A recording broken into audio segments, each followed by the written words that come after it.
یہ جو خانہ پوری کی گئی یا جو کچھ بھی کیا گیا، سب کو پتا ہے کہ اصلیت کیا ہے، اور اس میں کوئی شک بھی نہیں ہے۔ اب ہوتا تو یہ ہے کہ اگر آپ نے قوم اور ملک کی خدمت کی ہو تو آپ جیسے میڈل دیے جا رہے ہیں، جس طرح وہ بندر بانٹ چل رہی ہے، اور وہ آپ دیکھ رہے ہیں کن لوگوں کو میڈل دیے جا رہے ہیں، لیکن یہ ضیاء الحق کی جو عزت کا حال ہے آج کے دور میں، وہ کسی سے چھپا ہوا نہیں۔ جو ظلم اس نے مذہب کے نام پہ کیا ہے، جس سے بے شمار احمدی متاثر ہوئے، آپ اس کا تصور بھی نہیں کر سکتے۔ احمدیوں کو اپنا ملک چھوڑنا پڑا، دوسرے ممالک میں نکلے، مگر یہاں آ کے لوگوں کو ظاہر ہے ہوتا تو یہی ہے۔ اب یہاں پہ ایک سوال تھا کہ آپ نے آرڈیننس جاری کیا، اور پھر جس طرح بھی جو بھی پروگرام تھا کہ اس وقت کے جو احمدیہ سربراہ تھے ان کو کنٹرول کیا جائے یا ان کو گرفتار کیا جائے یا جو بھی، لیکن جو خدائی لوگ ہوتے ہیں ان کی اللہ تعالیٰ مدد کرتا ہے، اس میں کوئی شک نہیں۔ اب آپ کی پوری فوج ہوتی، ایئرپورٹ آپ کے، ہر چیز آپ کی، لیکن راستے اللہ تعالیٰ بناتا ہے۔ لیکن اس کے باوجود بھی اس بدبخت قوم کو سمجھ نہیں آئی، اس کے باوجود بھی وہاں پہ چلو آج 7 لاکھ فوج ہے، اس کو 4 لاکھ ہوگی، 3 لاکھ ہوگی، مجھے تو نہیں یاد۔ پھر اخباروں میں خبریں لگائی گئی، اس وقت کے جو سربراہ تھے جماعت احمدیہ کے، ملک سے فرار ہو گئے۔ وہ بھی فرار کیسے ہو گئے آپ بتاؤ مجھے؟ لیگل طریقے سے ایک بندہ وہاں سے آ رہا ہے، لیکن وہاں پہ بھی سیاست کی گئی۔ یہ باتیں اس لیے میں آپ کو بتا رہا ہوں کہ اس قوم کی بدبختی اس دن سے شروع ہوئی۔ بھٹو نے تو چلو جو کیا اس کو سزا ملی، مگر اس کے دور میں اتنے برے حالات نہیں تھے، صاف بات ہے، لیکن بنیاد اس نے رکھی، راستہ اس نے بتایا۔ پھر ان علماء کے کہنے پہ بھٹو صاحب نے یہ کام کیا، اور بھٹو صاحب کو بعد میں علماء نے چھوڑ دیا۔ ضیاء الحق نے بھی علماء کے کہنے پہ پریشر میں آ کے سب کچھ کیا۔ کسی مولوی نے بھی کل ان کا نام نہیں لیا، کسی نے آ کے نہیں بتایا کہ جناب وہ ایک بندہ غرق ہو گیا تھا تو اس کے لیے کوئی دعائی کر لو، کوئی فاتحہ پڑھ لو، میں نے نہیں سنا کہیں پہ۔ اور یہ اشتہار چل رہا تھا، چلو چلو اسلام آباد چلو، وہاں پہ جا کیا کرنا اللہ بہتر جانتا ہے، وہاں پہ کیا ہوا، نہ مجھے کوئی اس سے دلچسپی تھی۔ لیکن جو بنیاد یہ رکھ کے گیا مذہبی طور پہ، یہ جو آج آپ کے علماء روزانہ غلط کاموں میں پکڑے جاتے، یہ ساری پوسٹیں لگا لگا کے کہ لوگوں کا دھیان قادیانیوں کی طرف چلا جائے اور ہمارے عیبوں پہ پردہ پڑا رہے۔ ویسے وہ اپنی جگہ پہ ٹھیک ہے، وہ اس لیے کہ واقعی کوئی پوچھتا ہے وہاں پہ، دیکھ رہے کتنے کتنے بڑے گناہ ہو رہے ہیں مدرسوں میں ہو رہے ہیں۔ کبھی وزیر آ کے بیان دے رہی بھی ہمارے مدرسے ہیں، ہمارے بچے، ہم ان کے ساتھ جو مرضی کریں۔ خواتین وزیر اس طرح کی باتیں کر رہی ہیں۔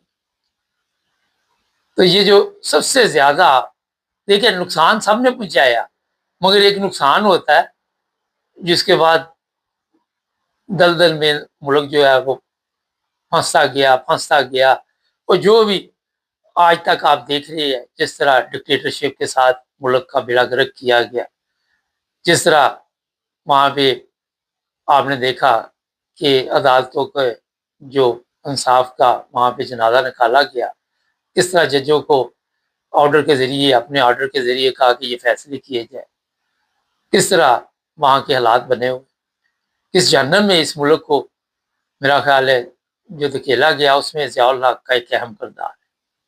اگر کوئی اچھا لیڈر ہوتا، آج دیکھ لے دنیا میں کئی ایسے ممالک ہیں، ملیشیا ہے، چائنا ہے، آپ کا بنگلہ دیش ہے جو ہم سے آزاد ہوا تھا، انڈیا ہے، اور بھی کئی ممالک ہیں، یہ جرمنی، سب کوئی تباہ ہونے کے باوجود بھی یہاں پہ ان کو پتا ہے کہ کئی دفعہ مشکل حالات آئے، ابھی بھی بڑے مشکل حالات ہیں یورپ کو، مگر کیونکہ یہاں لیڈرشپ اچھی ہوتی ہے وہ ان کو مشکلات سے نکال لیتے۔ لیکن ہمارے لیڈر جو آتے ہیں وہ مشکل میں ڈالنے کے لیے آتے، وہ عوام کو مشکل سے نکالنے کے لیے آتے۔ آج میں محسن نقوی کا ایک بیان پڑھ رہا تھا، وہ کہتا ہے جی غلط خبریں لگا کے پاکستان کی ترقی کو نہیں روکا جا سکتا۔ اس بندے سے پوچھے، اب مجھے بڑا غصہ آ رہا تھا کہ اس دن تو بیان دے رہا تھا کہ یہ سسٹم چل نہیں سکا، اب اگر تو اپنے باپ کی اولاد ہے تو ایک بات پہ قائم ہے، اب پردے ڈالنے کے لیے نئی کہانیاں سنا رہے۔ تو اسی طرح اب مشرف ہے، وہ اس کی دیکھ لے کیا عزت ہے اس ملک میں. جو زندہ جرنیل ہے ان کی بھی کوئی عزت نہیں، کسی کی ہے عزت؟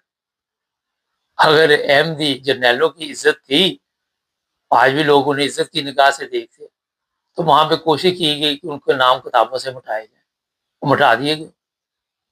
لیکن جو لوگ سمجھتے یہ چیزیں، پرانے لوگ، ان کو اس چیز کا پتہ ہے کہ کن لوگوں کی قربانیاں ہیں، کن جرنیلوں کی اس وقت کی قربانیاں ہیں، کن فوج پاکستان کے لوگوں کی قربانیاں. آج تو یہ پوسٹیں آپ لگا کے کہ یہ قادیانی پاکستان کے دشمن ہیں، نئی نسل کو تو گمراہ کر سکتے ہیں، مگر جو پرانے لوگ تھے جنہیں تھوڑی بہت ہی شعور تھی، اور آپ کے وہی لوگ آ کے یہاں پہ بیانات دے رہے تھے کہ یہ ایک سیاسی فیصلہ تھا جو ہے احمدیوں کے متعلق کیا گیا.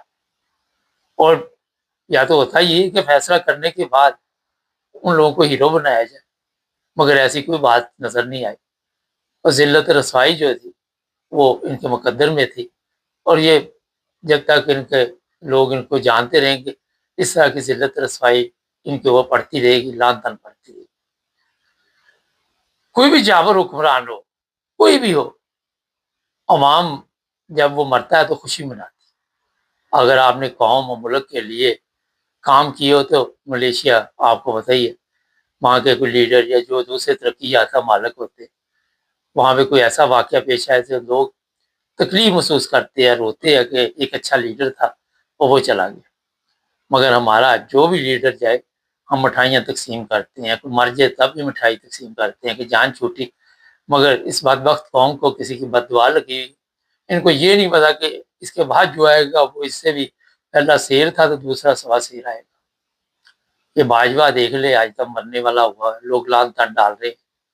کوئی کہتا وہ دوسرے ملک چلا گیا علاج کروانے، کوئی اب اداکاریں آ کے کہیں بتا رہی کہ یہ غلط کام کے لیے باجوہ مجبور کرتا تھا، اور وہاں پہ اداکاروں کو بھی بلایا جاتا تھا، کئیوں نے کہہ دیا نہیں آنا، پھر کئی لڑکیوں کو وہاں پہ بلایا گیا اور ان کے ساتھ غلط کام کیے گئے. یہ ان کا اصل میں جو کردار ہوتا ہے، یہ لان تان کا موجب بنتا ہے جو بعد میں پڑتی ہے. یہ نسل در نسل لوگ جو ہے پتہ نہیں کن ماؤں کی اولاد ہے، جن میں غیرت نہیں تھی، جن میں شرم نہیں تھی، اور انہوں نے ان کو پیدا تو کیا لیکن ظلم کرنے کے لیے دنیا. صرف ایک ضیاء الحق نہیں، اس کے بعد بھی جو بھی نسلیں آئی، آج پاکستان کی حالت دیکھ لے، کوئی صوبہ امن میں نہیں، وہاں کے حالات دیکھ لیں، مذہبی کارڈ کھیل کھیل کھیل کھیل کھیل. اب میں تو کئی دفعہ کہتا ہوں صرف یہ مذہبی کارڈ نکال دے تو کسی کے پاس کوئی چیز.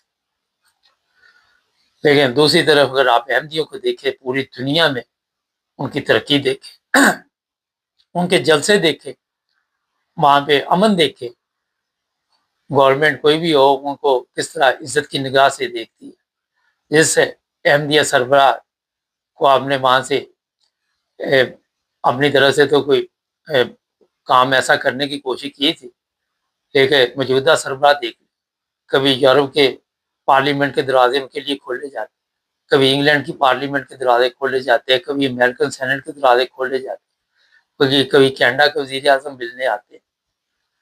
مگر آپ کے وہ بدبخت پارلیمنٹ کے حالات آج تک ٹھیک نہ ہو.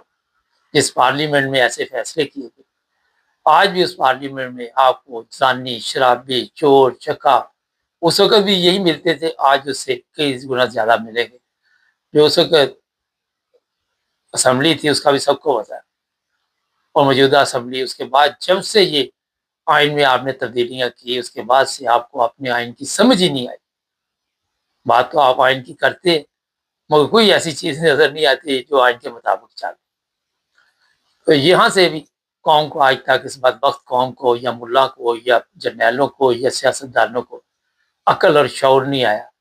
آج بھی یہ گمراہی کے راستے پہ دوسروں کو کافر کہنے والے آج ہر جگہ پہ آپ کو پاکستان میں ایسے لوگ ملیں گے، ایسے ایسے کام کرتے ملیں گے جو پہلے کافر بھی نہیں کرتے تھے. تمام حدود پار کر چکے، لاشوں کے ساتھ بے حرمتی، زنا، بچوں کے ساتھ زنا، بچیوں کے ساتھ زنا. پولیس والے کا بیان آیا پتہ نہیں کتنے ہزار کیس پنجاب میں صرف درج ہوئے ہیں، جو نہیں ہوا ان کو مٹی ڈالو. یہ پاکستان جو اسلام کے نام پہ ریفرنڈم کرائے گی، اسلام کے نام پہ جو بھی آپ کہہ سکتے، ایک مذہبی کارڈ کھیلا گیا، اس کے یہ رزلٹ نکل رہے، آپ مانیں یا نہ مانیں، مگر آج پوری دنیا یہ جانتی ہے کہ پاکستان بدترین حالات سے گزر رہا ہے۔ سیاسی، مذہبی، اخلاقی، انسانی تمام چیزیں وہاں پہ آپ کو دیکھنے کو نہیں ملتی۔ چینل کو سبسکرائب کریں، جڑے رہیں۔